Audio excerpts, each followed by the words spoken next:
Assalamualaikum warahmatullahi wabarakatuh.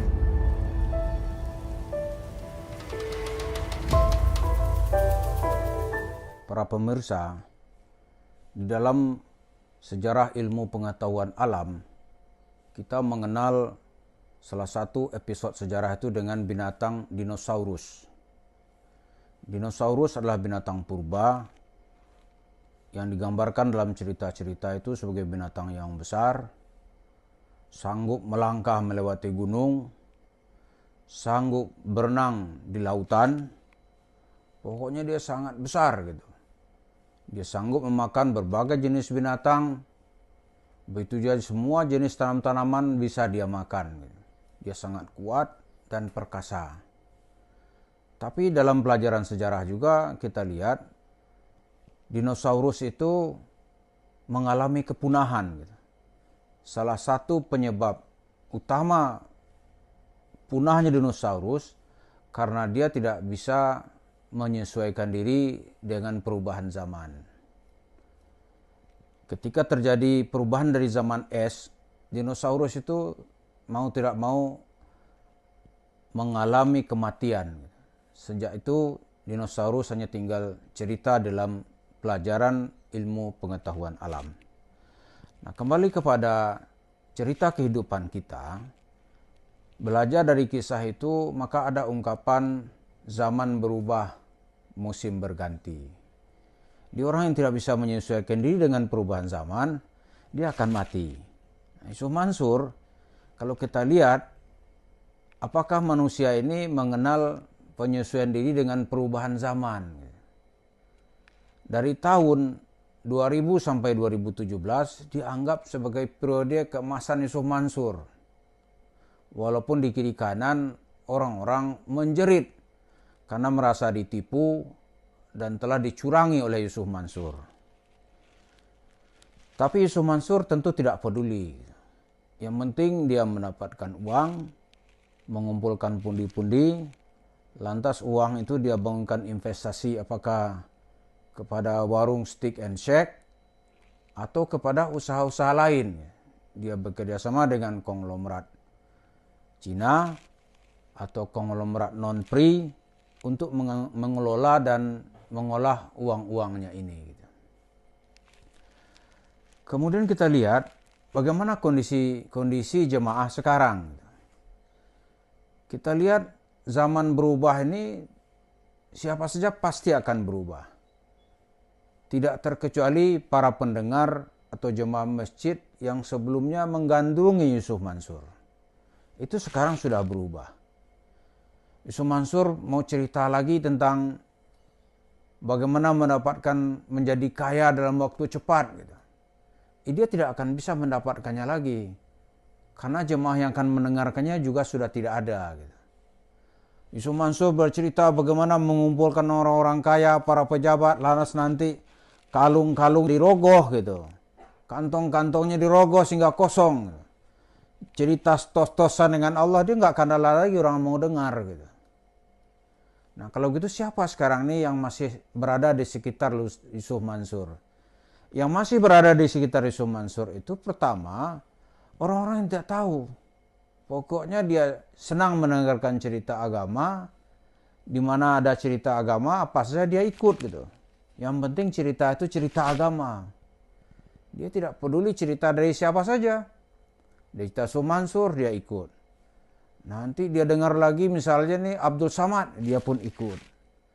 Dia dengarkan lagi Adi Hidayat, dia juga ikut. Nah, kalau orang ini kita bilang, itu tidak benar Bu, tidak benar Pak.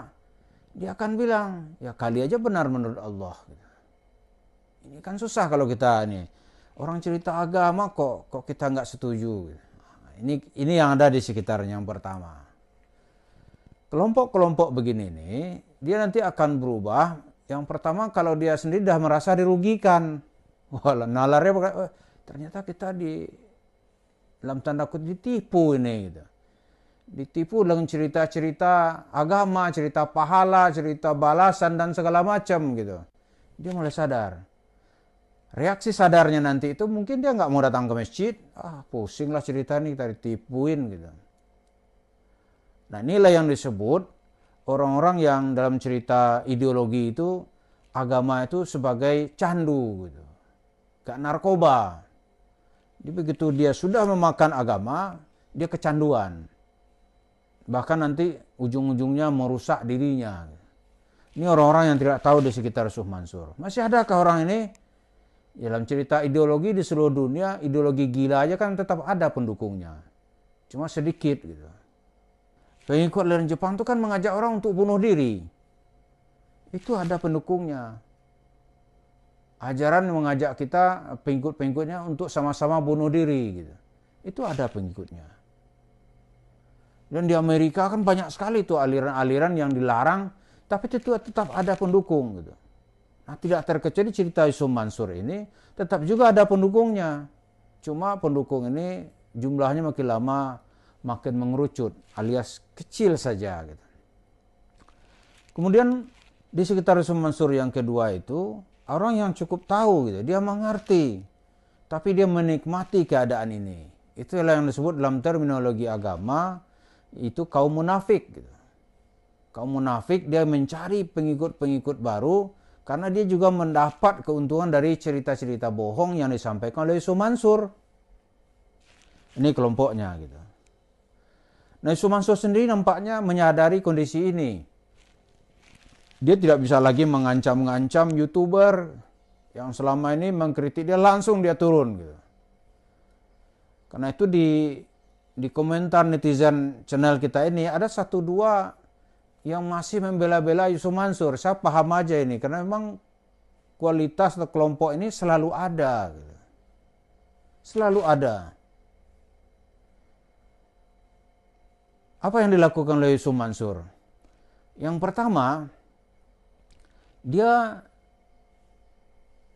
mencoba melakukan serangan balasan melalui channel-channel yang dia kelola gitu.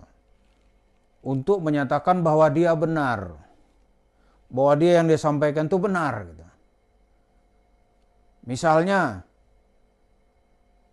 bahwa dia bersedekah tos-tosan dengan Allah akan dibalas gitu. Dia tiap bercuap-cuap dari channel-channel dia. Yang kedua, Yusuf Mansur juga sadar nih melalui TikTok atau YouTube itu serangan balasan tidak efektif gitu. Maka sekarang dia bikin lahan baru untuk menyelamatkan sisa-sisa kedikdayaannya. Apa itu lahan baru? Dia terjun ke dunia politik. Nah, jadi bisa kita pahami sekarang kenapa dia tiba-tiba berubah wujud. Dari sebelumnya dari mimbar ke mimbar mengumpulkan uang, sekarang dia ingin mengumpulkan uang melalui jalur parlemen. Kalau ini bisa dia lewati gitu, maka dia akan menjadi monster di dalam meraup keuangan negara. Kalau tadinya dari mimbar-mimbar masjid, kotak-kotak amal gitu. Kalau dia sukses ini, maka raupannya itu ya bisa APBN, bisa dana aspirasi, bisa macam-macam gitu. Bisa nanti dia kongkelingkong dalam proyek-proyek pemerintah yang uangnya tentu sangat gurih. Gitu. Jadi ini upaya untuk menyelamatkan diri. Nah, kalau dinosaurus kembali ke belakang, gagal menyelamatkan diri, merubah fungsi gitu. Nah, Yusuf Mansur nampaknya tidak mau mengalami dinosaurus. Dia mencoba mencari lahan yang lebih baru, yang lebih gurih, dan lebih banyak. Nah, kita lihat nanti masyarakat menyadari nggak kondisi ini. Gitu. Kalau masyarakat ternyata tidak menyadari, maka kemungkinan besar dia akan melompati zaman ini dengan sukses. Dia nanti akan berubah wujud menjadi monster yang tidak bisa lagi didekati oleh siapapun.